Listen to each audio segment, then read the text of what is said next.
الحمد لله نحمده ونستعينه ونستغفره ونؤمن به ونتوكل عليه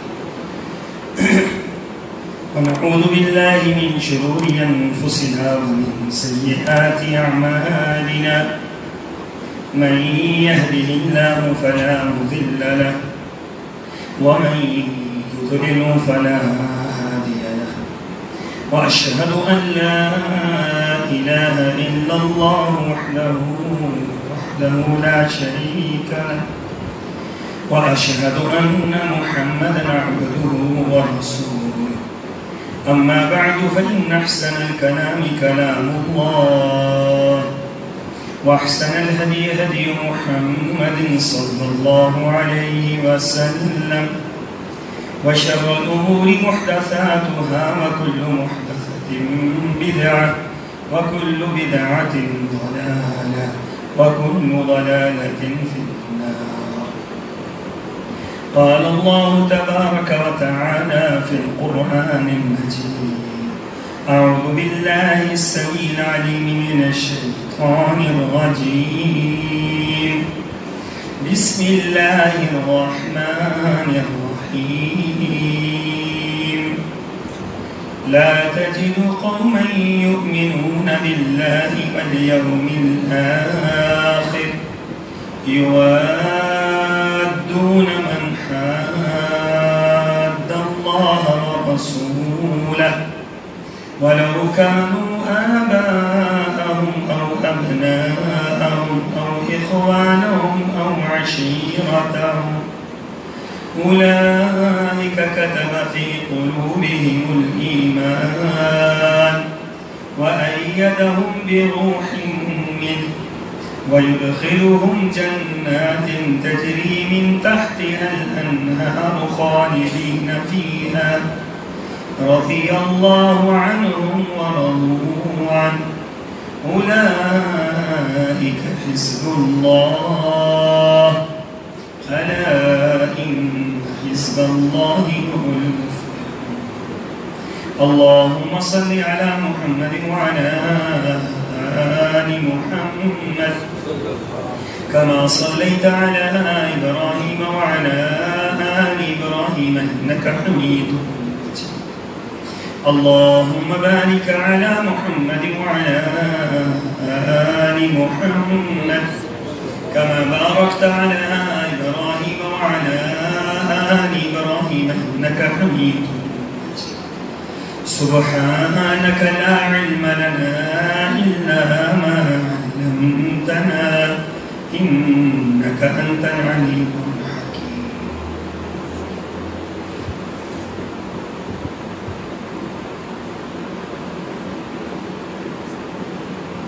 اور جو لوگ اللہ اور آخرت کے دن پر یقین رکھتے ہیں آپ انہیں کبھی ایسا نہ پائیں گے کہ وہ ایسے لوگوں سے دوستی لگائیں جو اللہ اور اس کے رسول کی مخالفت کرتے ہوں، خواہ ان کے باپ ہوں یا بیٹے ہوں یا بھائی اور کنبے والے ہوں. یہی لوگ ہیں جن کے دلوں میں اللہ نے ایمان ثبت کر دیا ہے اور اپنی طرف سے ایک روح کے ذریعے انہیں قوت بخشی ہے. اللہ انہیں ایسی جنت میں داخل کرے گا کہ جن کے نیچے نہریں بہہ رہی ہوں گی، وہ ان میں ہمیشہ رہیں گے. اللہ ان سے راضی ہو گیا اور وہ اللہ سے راضی ہو گئے. یہی لوگ اللہ کی جماعت ہیں. اور یاد رکھو اللہ کی جماعت ہی فلاح پانے والی ہے. آیت نمبر 22 سورہ المجادلہ. سمیع محترم، صحابہ کرام اور اہل بیت کا عظیم تذکرہ اور اس موضوع پر آج چوتھا اور آخری خطبہ ہے۔ صحابہ کرام یا اہل بیت کی بات کی جائے تو ایک چیز ابھر کر سامنے آتی ہے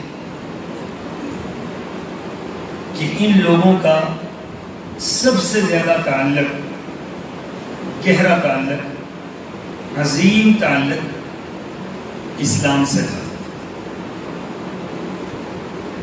یہ اسلام کے پہلے ڈائریکٹ مخاطب ہے، یہ اللہ کے اسلام میں سب سے پہلے انعام یافتہ لوگ ہیں۔ یہ وہ لوگ ہیں کہ جن سے اللہ نے اسلام کو پھیلانے کا کام لیا۔ یہ وہ لوگ ہیں کہ جنہوں نے اپنا مال، اپنی جان، اپنا وقت، اپنا سب کچھ اسلام پر نچھاور کر دیا۔ یہ وہ طبقہ ہے کہ جو اسلام کے اولین محافظین میں شامل ہوا۔ یہ وہ طبقہ ہے کہ جنہوں نے رسول اللہ صلی اللہ علیہ وسلم کے جانے کے بعد آپ سے وفا کی انتہا کر دی، وہ جو تلوار آپ نے ان کو تھمائی اور جو ذمہ داری ان کے کندھوں پر ڈالی، انہوں نے اس انداز سے پوری کی کہ شرق و غرب میں، شمال و جنوب میں وہ پھیل گئے، اور یہاں تک کہ انہوں نے سمندروں کے اندر اپنے گھوڑے ڈال کر یہ بات کہہ دی کہ اللہ تو گواہ رہنا کہ اگر یہاں سے آگے بھی کوئی سلطنت کا ہمیں پتہ ہوتا تو وہاں تک بھی ہم تیرے محمد کے دین کو وہاں تک پہنچا کر رہتے۔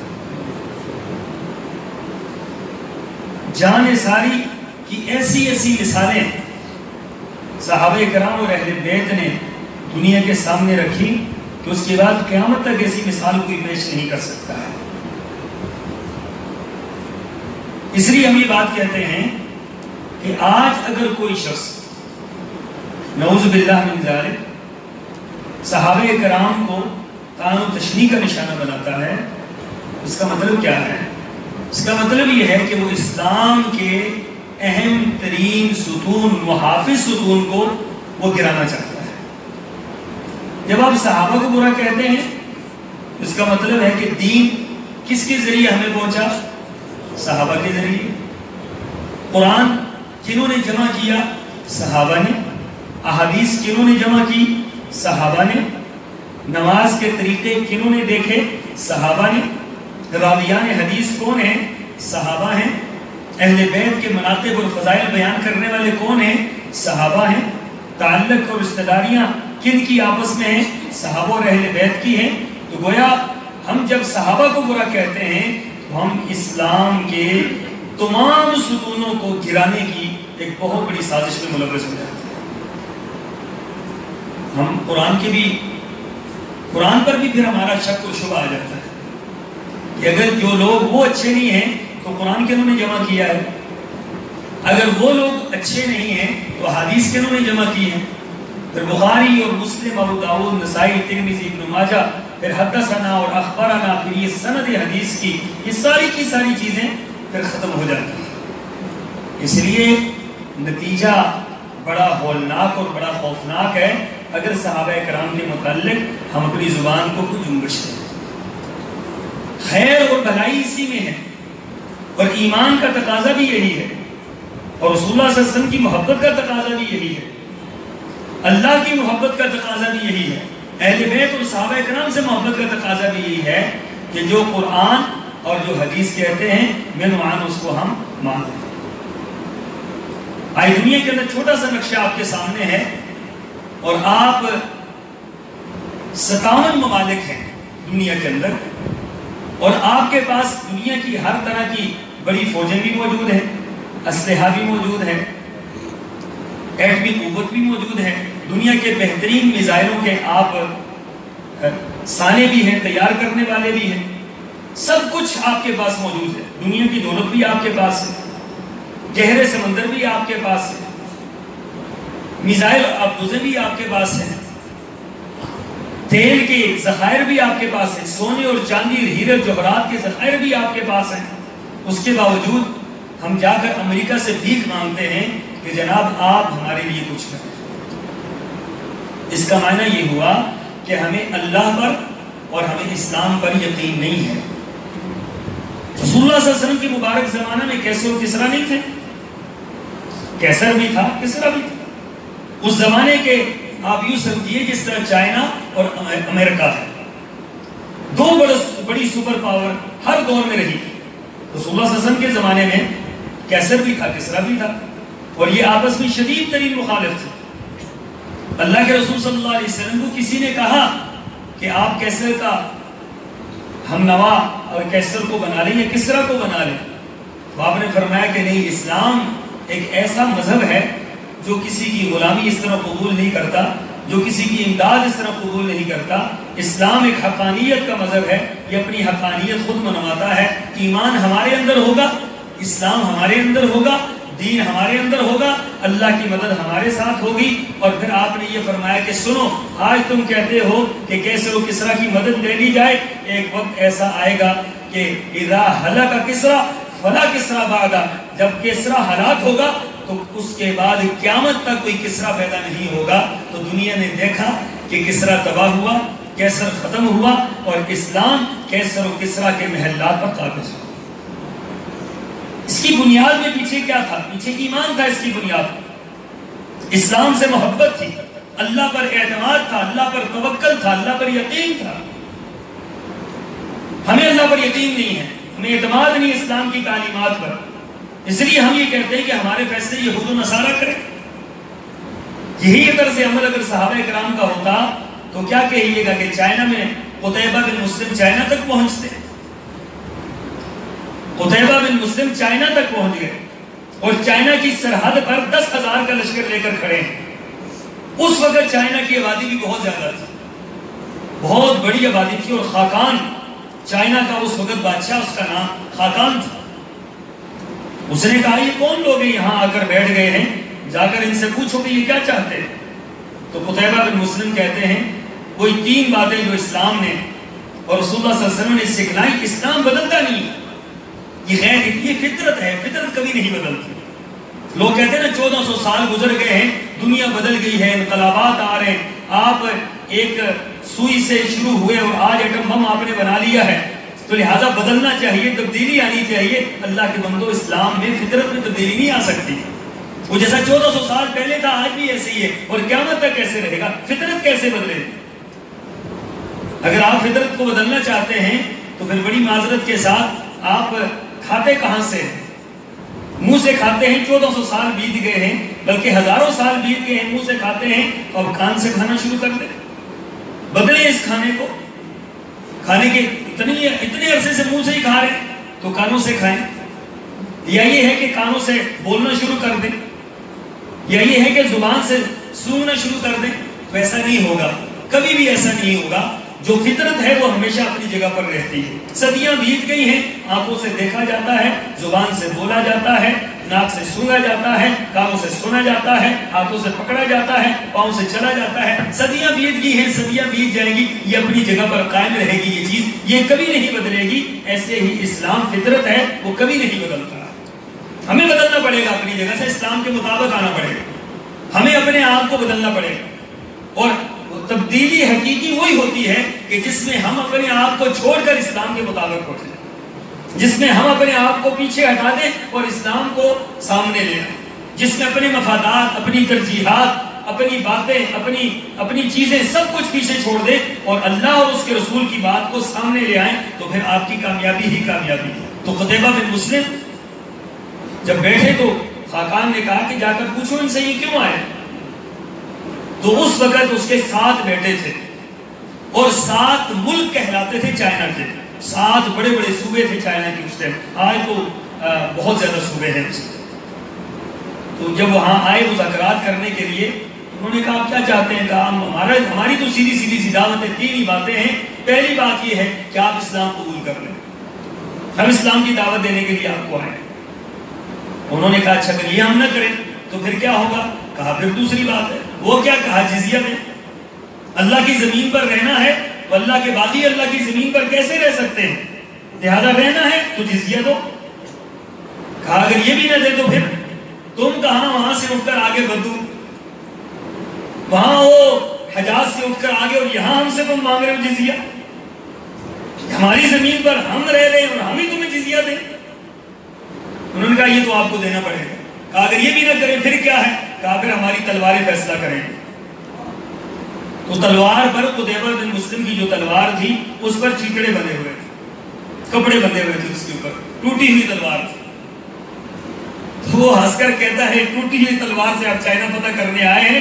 تو انہوں نے کہا کہ ٹوٹی ہوئی تلوار کو نہ دیکھو، اس کے پیچھے جو ہاتھ ہے اس کو دیکھو، اس ہاتھ کے پیچھے جو قوت کا فرما ہے وہ کس کی ہے؟ ید اللہ فوق ایدیہم، ہمارے ہاتھ جب چلتے ہیں تو یہ ہمارے نہیں چلتے، ہمارے رب کا ہاتھ چلتا ہے۔ جب مسلمان چلتا ہے تو مسلمان نہیں چلتا، رمیت اذ رمیت ولکن اللہ رمی، مسلمان کہاں لڑتا ہے؟ مسلمان تو لڑ ہی نہیں سکتا، مسلمان کا اللہ لڑتا ہے، رب لڑتا ہے، مسلمان تو صرف ظاہر میں نظر آ رہا ہوتا ہے۔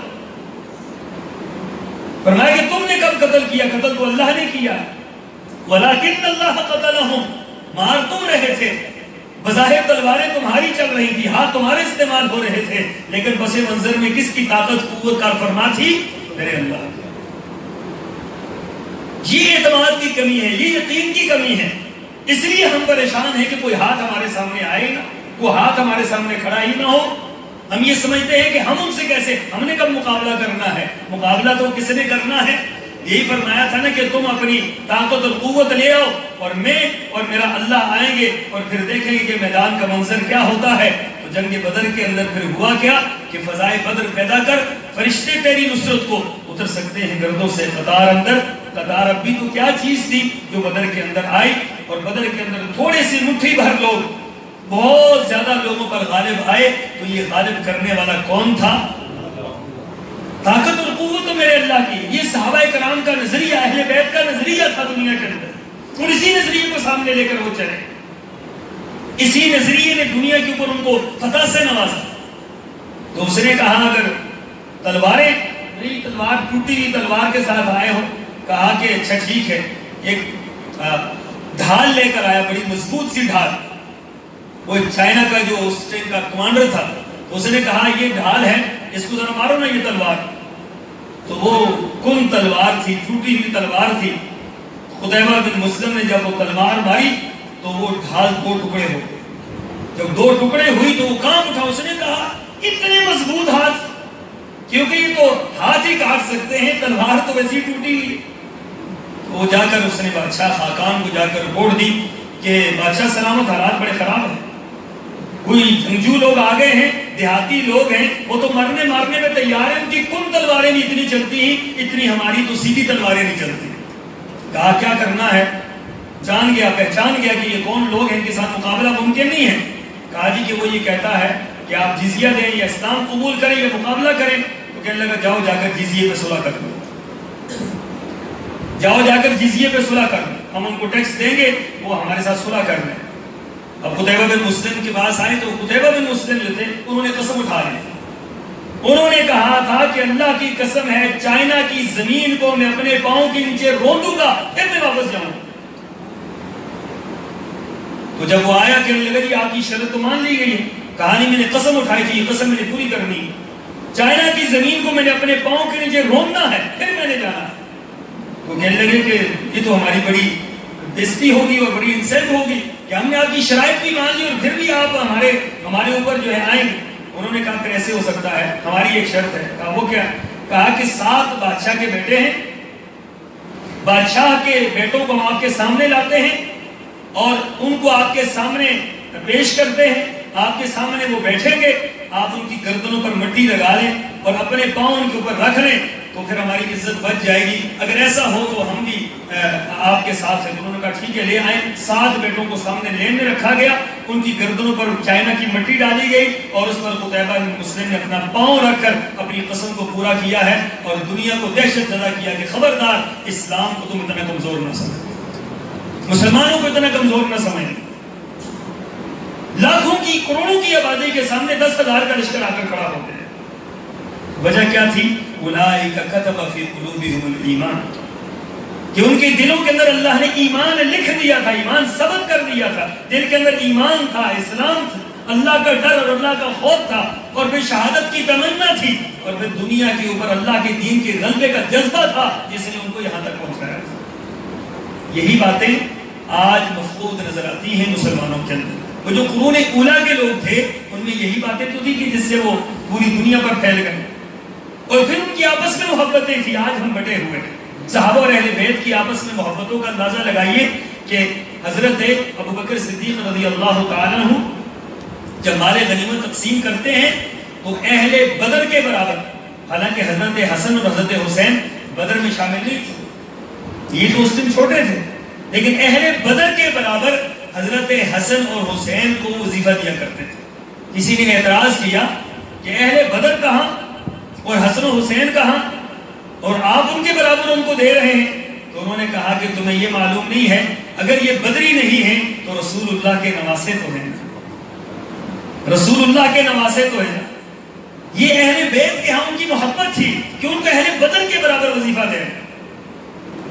اور پھر حضرت عمر رضی اللہ تعالیٰ عنہ کے بیٹے نے اعتراض کیا، عبداللہ بن عمر نے کہا جی میں تو بدر کے اندر بھی شریک تھا، احد کے اندر بھی شریک تھا، اور میں بیت رضوان میں بھی شریک تھا، میں فتح مکہ میں بھی شریک تھا، ساری جنگوں میں میں شریک تھا، آپ مجھے تھوڑا وظیفہ دیتے ہیں اور حسن و حسین کو زیادہ دیتے ہیں۔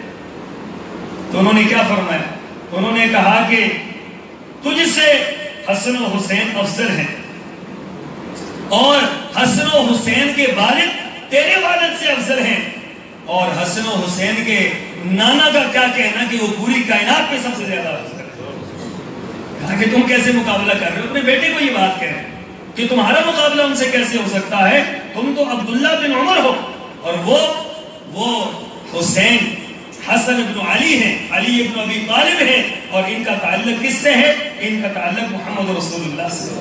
کیا مقابلہ ان کا کیا جا سکتا ہے آپس میں؟ اور پھر یہ بھی دیکھیے اہل بیت ان سے کیسی محبت کرتے ہیں کہ حضرت علی کے کئی شادیاں حضرت علی کی تھی، بعض روایات میں آتے ہیں 8 شادیاں، بعض روایات میں آتا ہے کہ حضرت علی یہ کے بعد دیگرے 5 شادیاں تھیں، مختلف شادیاں تھیں ان کی۔ تو انہوں نے جو بچے پیدا ہوئے، جو پہلا بیٹا پیدا ہوا اس کا نام ابو بکر بن علی رکھا گیا۔ حضرت علی کو اگر آپ کس کے نام پر اپنے بیٹوں کے نام رکھتے ہیں؟ جس سے سب سے زیادہ محبت کی ہے، جس سے پیار ہو، جس سے محبت ہو، عقیدت ہو۔ ہم ڈھونڈ ڈھونڈ کے نام رکھتے ہیں، کوئی اچھا سا نام بتائیں۔ مطلب کیا ہوتا ہے کہ کوئی ایسا نام، ایسی شخصیت کے نام سے نام ہو کہ جو اللہ کے ہاں محبوب ہو، جو بڑی ہستی ہو۔ تو حضرت علی رضی اللہ تعالیٰ عنہ کے ہاں بیٹا ہوا تو ان کا نام، پہلے بیٹے کا نام ابو بکر رکھا، ابو بکر بن علی ابن ابی طالب۔ اور پھر جب حضرت حسن کے ہاں بیٹا ہوا، یہ آپ کے بڑے بیٹے ہیں، جب حضرت حسن کے ہاں بیٹا ہوا تو ان سے پوچھا گیا کہ کیا نام رکھا جائے؟ کہا میرے ابو کے ہاں میں جب پہلا بیٹا ہوا اس کا نام ابو بکر رکھا تھا، میرے ہاں میں جو پہلا بیٹا ہوگا اس کا نام ابو بکر رکھا جائے۔ حضرت حسن کے بیٹے کا نام بھی ابو بکر تھا۔ پھر اس کے بعد حضرت زین العابدین، امام زین العابدین جنہیں بیمار کربلا کہا جاتا ہے، اور جو اکیلے بچے تھے اس پوری واقعے کے اندر، پورے سانحے کے اندر، پورے حادثے کے اندر اکیلے بیمار کربلا بچے تھے۔ تو جب ان کے ہاں بیٹا ہوا تو ان سے پوچھا گیا کہ اس کا کیا نام رکھا جائے؟ تو انہوں نے کہا کہ نام تو وہی سب سے اچھا ہے جس کو اللہ نے پسند کیا ہے اور میرے ابو اور میرے بھائی نے پسند کیا ہے۔ کہا کیا نام؟ کہا ابو بکر نام رکھا جائے۔ حضرت امام زین العابدین کے بیٹے کا نام ابو بکر تھا۔ اور اسی طریقے سے پھر موسیٰ کاظم جو بہت بڑے امام گزرے اہل بیت سے، اور بہت بڑے عالم دین تھے، اور بہت بڑے ایک فقیہ اور محدث تھے، جب ان کے ہاں بیٹا پیدا ہوا تو ان سے پوچھا گیا کہ اب نام کیا رکھنا ہے؟ تو انہوں نے کہا کہ جو حسن نے رکھا، جو حسین نے رکھا، جو زین العابدین نے رکھا، جو حضرت علی نے رکھا، وہی نام میں رکھوں گا، میرے بیٹے کا نام بھی ابو بکر کے نام پر ہوگا۔ تو اللہ کے بندو، آج دنیا کہتی ہے کہ ان کی آپس میں نفرتیں تھیں، اہل بیت کی، اور نفرت کرنے والوں کے نام رکھے جاتے ہیں، نفرت کرنے والوں کے نام بیٹوں کے نام پہ رکھے جاتے ہیں، اور بیٹوں کے نام کو اس لیے گھر کے اندر زندہ رکھا جاتا ہے تاکہ اس شخصیت کا نام اس گھر کے اندر قائم اور دائم رہے۔ تو اللہ کے بندو، ان کی محبتیں تھی آپس میں، ان کے پیار تھے آپس میں، ان کی چاہتیں تھی آپس میں، اسی بنا پر پوری دنیا ان سے ڈرتی تھی۔ پوری دنیا ان سے ڈرتی تھی، کوئی دنیا میں ان سے غالب نہیں آ سکا۔ وجہ کیا تھی؟ ان کی آپس میں محبت تھی۔ رحماء بینہم، آپس میں پیار کرتے تھے، ان کے آپس میں رشتے تھے، تعلق تھے۔ اہل بیت اور صحابہ کرام آپس میں اس طرح ملے ہوئے تھے، ان کی بیٹیاں ان کے ہاں، ان کی بیٹیاں ان کے ہاں۔ آج کہا جاتا ہے کہ سادات اور امتی الگ الگ ہیں، ان کی بیٹیاں ان کے ہاں نہیں جا سکتی، ان کے ہاں نہیں جا سکتی۔ یہ تو آپ کے برصغیر نے یہ بات بنا لی ہے۔ یہاں تو سادات کی ہزاروں قسمیں موجود ہیں، لیکن جو رسول اللہ صلی اللہ علیہ وسلم کے ہاں جو آپ کا قبیلہ تھا، اہل بیت تھا، ان کی اور صحابہ کرام کی آپس میں رشتہ داریاں تھیں۔ رسول اللہ صلی اللہ علیہ وسلم کی 4 بیٹیاں، 2 بیٹیاں آپ کی، 3 بیٹیاں آپ کی صحابہ کرام کے ہاں تھی، اور وہ کن کے ہاں تھی؟ بنو امیہ کے ہاں تھی وہ 3 بیٹیاں۔ حضرت عثمان غنی کے ہاں 2 بیٹیاں آپ کی تھی، تو یہ رشتہ داریاں اہل بیت سے کیسے تھی؟ آج تو دنیا کے اندر جو منظر پیش کیا جاتا ہے وہ یہ ہے کہ وہ لوگ آپس میں لڑتے ہی رہے، اور قرآن یہ بات کہتا ہے کہ ان سے بڑھ کر محبت کائنات کے اندر کوئی کر ہی نہیں سکتا۔ جس طرح ان کی محبتیں تھیں، جس طرح ان کے تعلق تھے، جس طرح ان کے رشتے تھے، جس طرح ان کی پائیدار اور مضبوط ایمان تھا، اس طریقے سے تو دنیا میں کوئی نظیر پیش نہیں کر سکتا۔ یوادون من حاد اللہ ورسولہ، وہ اللہ اور اس کے رسول کے نام پر محبت کرنے والے لوگ تھے۔ اور پھر اس کے بعد حضرت عمر رضی اللہ تعالیٰ عنہ سے محبت کا یہ عالم ہے کہ حضرت علی کے ہاں دوسرا بیٹا ہوا، ان سے پوچھا گیا کہ اس کا نام کیا رکھا جائے، تو انہوں نے فرمایا کہ دوسرے بیٹے کا نام عمر کے نام پر رکھا جائے۔ ان کے دوسرے بیٹے کا نام حضرت عمر کے نام پر رکھا گیا، اور یہ بھی کربلا میں شہید ہوئے۔ پھر حضرت عمر رضی اللہ حضرت حسن کے ہاں بیٹا پیدا ہوا، تو ان سے پوچھا گیا کہ آپ کے بیٹے کا نام کیا رکھا جائے، تو انہوں نے فرمایا کہ عمر ہی کے نام پر میرے بیٹے کا نام رکھا جائے۔ یہ بھی کربلا میں شہید ہوئے۔ اور پھر اس کے بعد حضرت عمر رضی اللہ تعالیٰ عنہ زین العابدین کے بیٹے ہوئے، تو ان سے پوچھا گیا کہ کیا نام رکھا جائے، تو انہوں نے کہا کہ میرے بیٹے کا نام بھی عمر رکھا جائے، کیونکہ عمر کا نام اتنا خوبصورت ہے کہ اس نام سے شیطان جو ہے وہ ڈرتا ہے، خوف کھاتا ہے، شیطان بھاگتا ہے، اور شیطان اس نام سے نفرت کرتا ہے۔ میں، میرا باپ، میرا دادا سب اس نام سے محبت کرتے تھے، میں بھی اس نام سے محبت کرتا ہوں۔ یہ زین العابدین کا تعلق تھا۔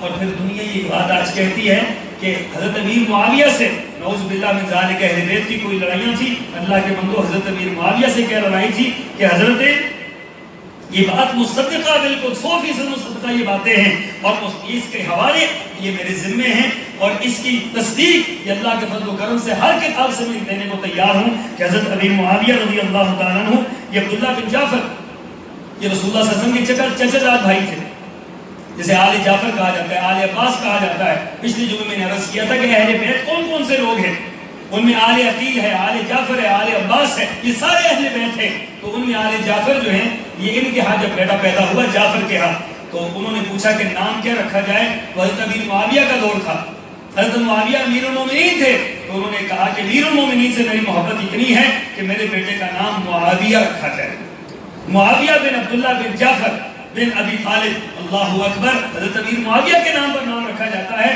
آج حضرت امیر معاویہ کو جو ہے برا کہتے ہیں، اور کہتے ہیں کہ یہ دشمنی تھی، کہتے ہیں آپس میں لڑائیاں تھی۔ اللہ کے بندو، ان کے درمیان قرآن کہتا ہے محبتیں تھی، احادیث کہتی ہے محبتیں تھی، اور صحابہ کرام کہتے ہیں کہ ہمیں محبت تھی، اہل بیت کہتے ہیں ہمیں ان سے محبت تھی، اور آج ہم ان کے درمیان یہ بات کہتے ہیں کہ ان کے درمیان تو نفرتیں تھیں یا ان کے درمیان کوئی اختلافات تھے۔ تو ہمارے تو اختلافات ہو سکتے ہیں، ہمارے اختلافات تو ہو سکتے ہیں، اور ہم نے اختلافات کی اپنے ایمان کو برباد کرنے کے لیے، لیکن ان کے درمیان تو محبت ہے، ان کے درمیان تو قوت اور بھائی چارگی تھی۔ اسی بنیاد پر پوری دنیا پر وہ غالب تھے۔ آج 53 ممالک ہیں اور نفرتیں ہیں ایک دوسرے سے، اور ایک دوسرے کی سرحدوں میں بٹے ہوئے ہیں، اور عربی اور عجمی کی ترکیب میں بٹے ہوئے ہیں۔ تو ہمارے درمیان کس قدر پریشانیاں اور کس قدر مصیبتیں ہیں، اس کا ازالہ ہمیں وقت کے ساتھ ساتھ بہت، اس کا ہمیں خمیازہ بھگتنا پڑے گا، اور اس کا ازالہ ممکن نہیں ہو سکتا۔ میں نہیں سمجھتا کہ اس کا ازالہ ممکن ہے۔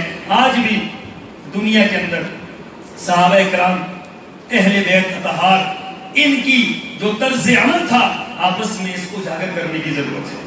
ان کی جو آپس میں محبتیں تھیں، ان کو دنیا میں پھیلانے کی ضرورت ہے۔ ان کا جو آپس میں تعلق تھا، اس کا لوگوں کے سامنے بیان کرنے کی ضرورت ہے، تاکہ دنیا کو پتہ چلے کہ ان لوگوں پر اللہ کی رحمتیں اس لیے برسی کہ وہ اللہ کے نیک اور صالح اور برگزیدہ اور چنیدہ لوگ تھے اور ایک دوسرے سے پیار و محبت کرنے والے لوگ تھے اور ان کے درمیان محبتیں ہی محبتیں تھی. یہی پیغام اہل بیت کا ہے, یہی پیغام صحابہ اکرام کا ہے. اللہ تعالیٰ سے دعا ہے اللہ مجھے اور آپ کو صحابہ اور اہل بیت کے نقش قدم پر چلنے کی توفیق عطا فرمائے. جس طرح ان کی محبتیں تھی اللہ ہمیں بھی یہ محبتیں نصیب فرمائے اور قیامت کے دن میدان محشر میں ہمارا حشر ان کے ساتھ فرمائے. وآخر دعوانا ان الحمد للہ.